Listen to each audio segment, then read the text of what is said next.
Inflammation ਜ਼ਰੂਰੀ ਹੈ, ਜਿਹੜੀ ਚੰਗੀ ਹੈ, ਜਿਹੜੀ ਅਕਿਊਟ ਇਨਫਲੇਮੇਸ਼ਨ ਆ ਕਿ ਬਾਹਰੋਂ ਅਟੈਕ ਆਇਆ, ਉਸ ਅਟੈਕ ਨੂੰ ਬਾਡੀ ਨੇ ਡਿਫੈਂਡ ਕਰਨਾ, ਸਰੀਰ ਨੇ ਆਪਣੇ ਆਪ ਨੂੰ ਡਿਫੈਂਡ ਕਰਨਾ।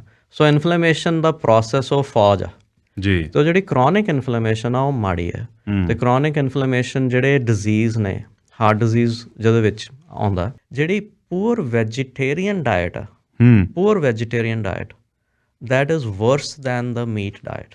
ਕੁਦਰਤ ਨੇ ਸਰੀਰ ਸਾਰਿਆਂ ਨਾਲੋਂ ਦੁੱਤੀ ਚੀਜ਼ ਬਣਾਈ ਆ ਕਿ ਉਹ ਬੜੀ ਦੇਰ ਤੱਕ ਸਹਿੰਦਾ ਰਹਿੰਦਾ। ਡਰੱਗ ਓਵਰਡੋਜ਼, ਸਟ੍ਰੈਸ, ਇਹ ਸਾਰੀਆਂ ਚੀਜ਼ਾਂ ਸਾਰੇ ਸਿਸਟਮ ਨੂੰ, ਸਰੀਰ ਦੇ ਨੂੰ ਅਫੈਕਟ ਕਰਦੀਆਂ ਨੇ। ਡਾਕਟਰ ਸਾਹਿਬ, ਕੀ ਫੈਟ ਨੂੰ ਵੀ ਇਨਫਲੇਮੇਸ਼ਨ ਮੰਨਿਆ ਜਾ ਸਕਦਾ? You can be fat and you can be healthy. ਹਾਂਜੀ। ਜੇ ਹੈਲਦੀ ਅੱਖਰ ਨੂੰ ਤੋੜਿਆ ਜਾਏ ਤੇ ਇਹਦਾ ਇੱਕ ਪਾਰਟ ਬਣਦਾ ਹੀਲ, ਦੂਜਾ ਬਣਦਾ ਥਾਏ।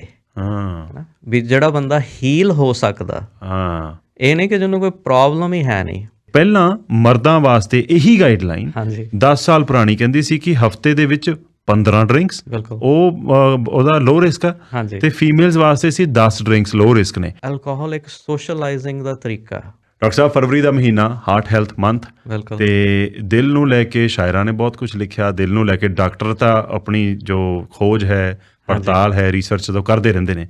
ਪਰ ਜੇ ਆਪਾਂ ਦਿਲ ਦੀ ਸਿਹਤ ਦੀ ਗੱਲ ਕਰੀਏ ਤੇ ਹਰ ਵਿਅਕਤੀ ਦੀ ਲਾਈਫ ਦੇ ਵਿੱਚ ਅੱਜ ਕੱਲ੍ਹ, ਭਾਵੇਂ ਉਹ ਡਾਇਟਰੀ ਪੁਆਇੰਟ ਆਫ ਵਿਊ ਤੋਂ ਹੋਵੇ, ਭਾਵੇਂ ਉਹ ਸਟ੍ਰੈਸ ਦੇ ਪੁਆਇੰਟ ਆਫ ਵਿਊ ਤੋਂ ਹੋਵੇ, ਜਾਂ ਕੁਝ ਗਲਤੀਆਂ ਜਿਹੜੀਆਂ ਸਾਨੂੰ ਪਤਾ ਕਿ ਇਹਨੇ ਸਾਨੂੰ ਖਰਾਬ ਕਰਨਾ, ਉਹ ਜਾਣਦੇ ਹੋਏ ਵੀ ਉਹਨਾਂ ਤੋਂ ਗੁਰੇਜ਼ ਨਹੀਂ ਕੀਤਾ ਜਾਂਦਾ, ਤੇ ਉਹ ਹਾਰਟ ਹੈਲਥ ਨੂੰ ਖਰਾਬ ਕਰਨ ਦੇ ਵਿੱਚ ਇੱਕ ਵਜ੍ਹਾ ਬਣਦੀ ਰਹਿੰਦੀ ਹੈ। ਬਿਲਕੁਲ ਬਿਲਕੁਲ ਜੀ, ਦਿਲ ਸਲਾਮਤ ਰਹਿਣਾ ਬੜਾ ਜ਼ਰੂਰੀ ਹੈ ਜੀ। ਬਿਲਕੁਲ। ਤੇ ਕਿਹਾ ਜਾਂਦਾ ਦਿਲ ਦੁਖਾਓ ਨਾ, ਦਿਲ ਖੋਲ ਕੇ ਜੀਓ।